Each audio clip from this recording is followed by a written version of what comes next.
Now, let us proceed with our first example.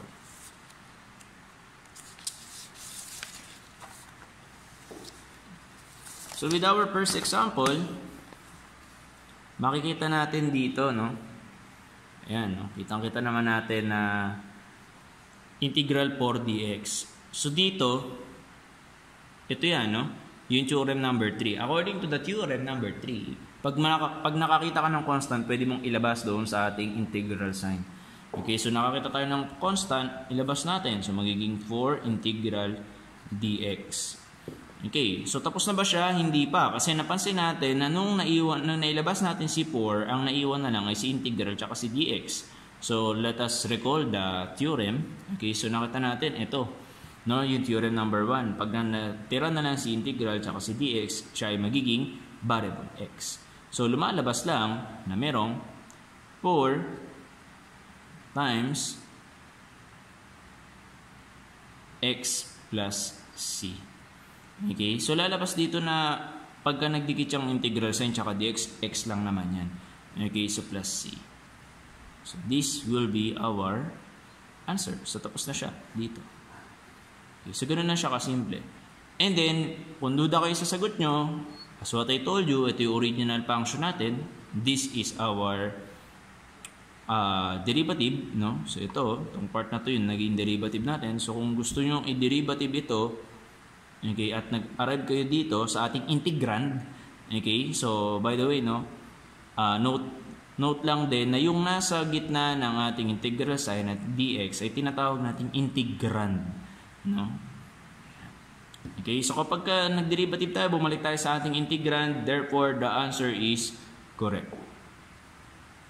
Now let us look at the example number 2. So under example number 2, naka-fraction siya.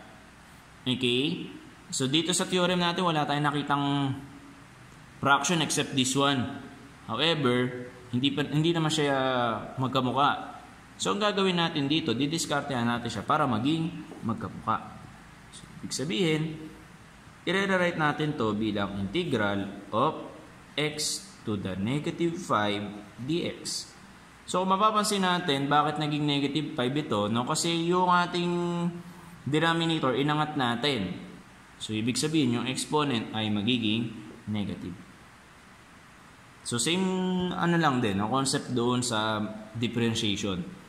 Now, dahil ganito na yung itsura niya, tignan natin tong mga rules natin, no? Pwede na natin gamitin dito si theorem number 2. Okay? So, ibig sabihin, ito, pwede na natin itong gamitin dito. Express lang natin to bilang ganito. Okay, so kapag nakakita tayo ng integral sign tsaka dx, tapos may integrand na ganito, mukhang power rule, pwede na nating tanggalin si integral sign tsaka si dx, and then, ang magiging itsura na ng ating integrand ay negative 5 plus 1 all over negative 5 plus 1. Pwede na natin ilagay si plus c dito. Okay, and then simplify it further. So, makakakita tayo ng sagot na x to the negative 4 all over negative 5. Okay, and then simplifying it further. Sorry, so this is negative 4. Okay, so simplifying it further. Okay, so pwede natin itong isulat bilang negative 1 all over 4x to the 4th plus c. Okay? So, napansin natin, no, kapag gumamit tayo ng power rule, kung ano yung sagot dito sa exponent, yun lang din naman yung sagot doon sa ating denominator. If you're wondering, sir, bakit po bumaba? No, kasi nga, pag final answer, pwede na natin hindi siya isulat bilang negative exponent. Pero kung isusulat nyo na negative exponent and that is allowed, no? So, ibig sabihin, hindi naman siya masyadong magmamatter, pwede rin, no? Wala naman tayong problema doon. Okay? So, if you're wondering, sir, dito po negative 4. So, ang tawag natin dito ay equivalence of fraction, no? Kapag may negative 4 dito, sinulat mo siya as the negative of the whole fraction, it is equivalent. Ngayon, kung ang tanong, pwede bang hindi ko na isulat? Gusto ko dito lang siya sa baba. Pwede rin po. Okay? So, ngayon, proceed tayo doon sa example natin, number 3. So, sa example number 3 natin, so we have the following. So, the integral of 4 square root of t dt. So, again, yung ating d dito, indicating yung variable na ating ini-integrate, no? So, kunyari, t ito, edi dapat t din yung nandito sa dt natin. Okay? So, now, we're going to rewrite. Okay? So, napansin natin may constant ulit. So, pwede natin yung ilabas as what the theorem says, no? Labas natin si constant for square root, or rather, the integral of the square root of t dt. Yun lang muna yung ginawa natin. Nilabas natin si constant. So, very useful theorem. Then next, ano nang susunod natin gagamitin? Ang susunod na natin gagamitin dito ay yung theorem number 2 natin. No? Itong pangalawa. However, hindi siya kamukha.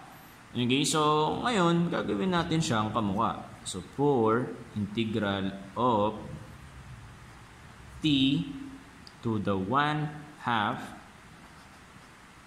dt. So, ngayon, mukha na siya talagang power rule.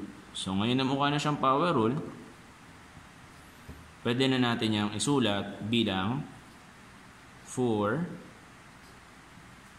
quantity t 1/2 plus 1 all over 1/2 plus 1. So, again, as soon as nawala na si integral sign tsaka si dt, pwede mo nalagyan ng plus yan. No. And then, okay, so the next thing to do natin is to simplify this one. So, magiging sulat natin ulit si 4. And, sulat natin si t. 1/2 plus 1, so that is 3 over 2. And then, all over. So, again, kung ano yung sagot naman dito sa taas, yun lang din naman yung sagot dito sa baba.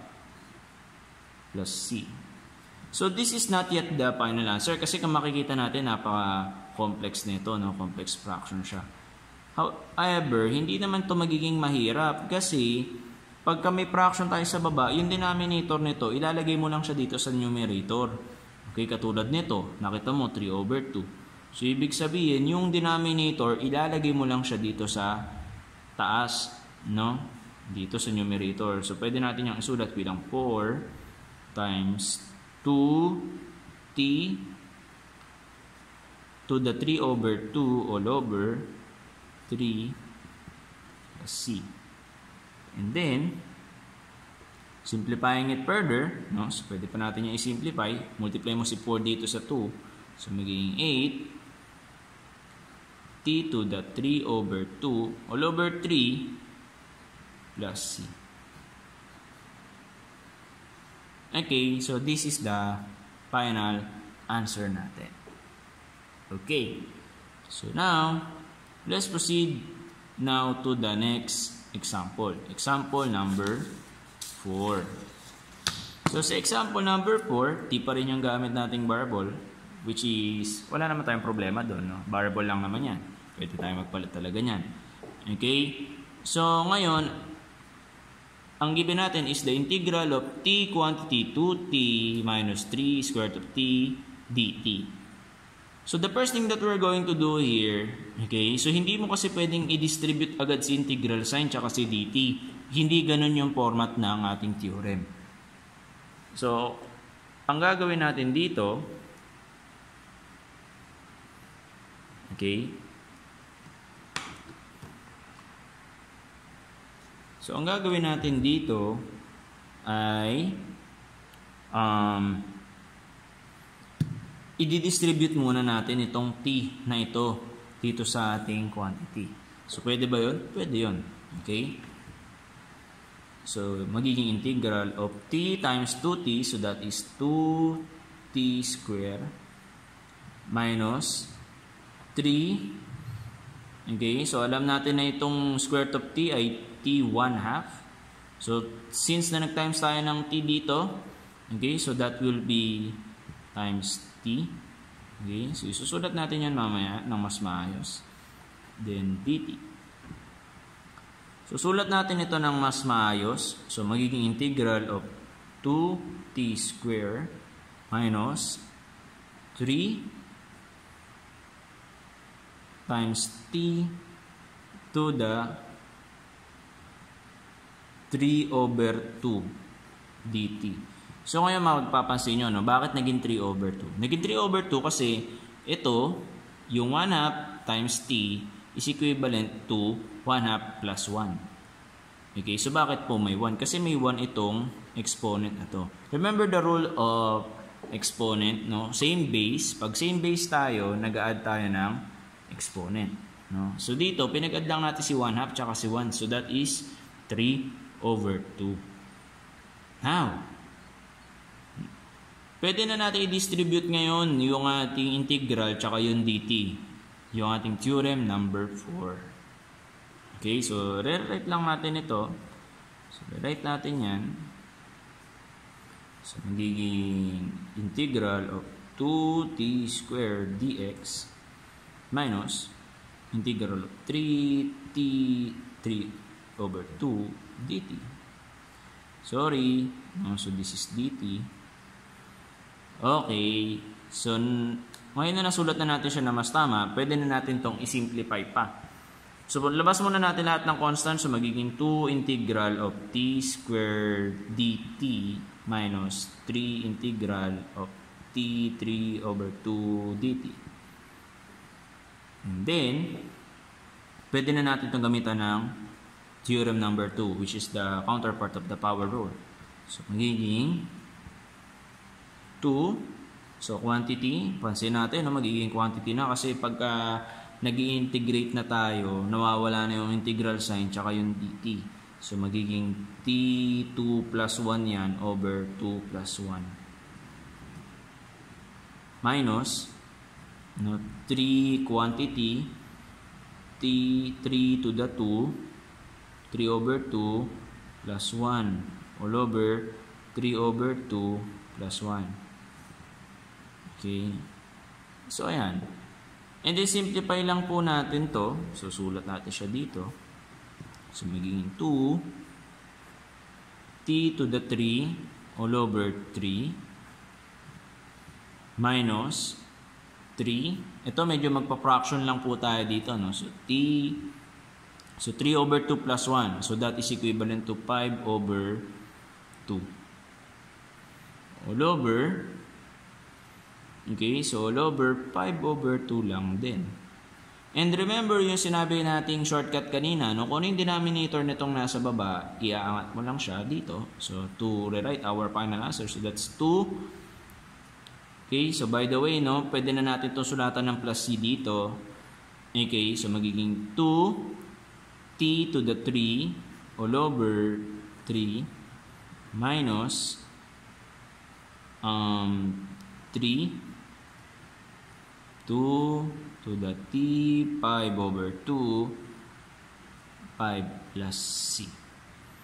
Okay, and nakita natin yan, pwede pa natin simplify. So 2 to the t over 3 t3 all over 3 minus 6 t to the 5 over 2 all over 5 plus c. So that is our final answer.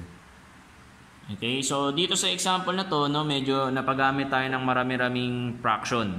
Okay, so fraction yung ating naging main man dito, so number 4. And next natin is the number 5 example.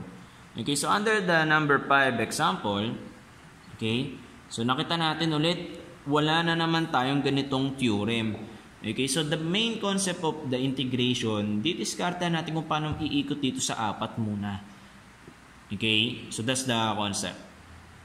So therefore, kung wala tayong nakikitang ganito, di naman natin yan pwedeng alisin yung mga constant dyan, isimplify natin itong fraction na to. So ano ibig sabihin? So ibig sabihin, yung fraction na yan, pwede natin yung isulat bilang 2 separate fraction. So ano ibig sabihin nun? Ibig sabihin, x over 2 over x over 2 plus 1 over x over 2. Okay? So this dx. So dito yan nanggaling, no? So ito muna siya bago yan naging ganyan. And then alam natin na x over 2 over x over 2 can be simplified further as the integral of 1 plus 1 over x squared dx. Okay. So ngayon na naisulat na natin siya ng mas maayos, hindi na siya mahirap, no? Kasi nakikita natin pwede na siyang gamitan ng theorem number 4. Okay, so ngayon pwede na natin siya isulat ng the integral of 1 dx. Nag-distribute lang po tayo dito, no? Nag-distribute lang. Okay, so plus the integral of 1 over x squared dx. And then, pwede na nating i-apply yung ating rule of integration. So ito, definitely, so 1 times this is just simply dx. So this will become x lang po. And then, ito yung gagamitan natin ng power rule. So akit natin to si x squared. Negative 2 plus 1 all over negative 2 plus 1.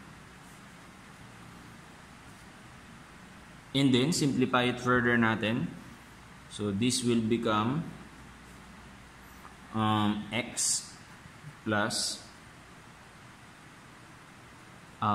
x to the negative 1 all over negative 1 plus c.